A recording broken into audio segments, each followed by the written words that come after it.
Okay, so today's January 23rd. The last 2 mornings, my truck has been making a crazy loud rattling noise. And I saw online that you can hold the brake and the gas pedal down and turn the motor over to get oil pressure and then start it. And if it's the cam sensors or phasers, you'll get oil up there and they won't rattle. So this is kind of like a test to see what happens. It's about 9 in the morning, about 15 degrees out. So let's see if this works.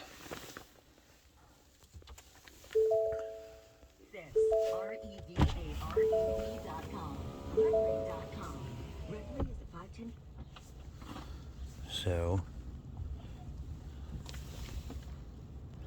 let's see if I can get some oil pressure.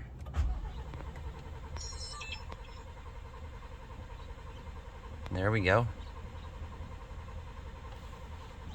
Alright, so that's oil pressure. So now let's see if it makes a noise. I'm just going to hold this out.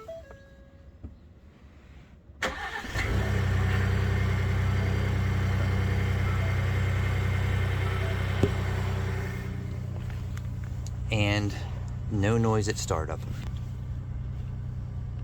So I'm not quite sure what it is, but it has to do with an oiling issue, is what I'm concluding.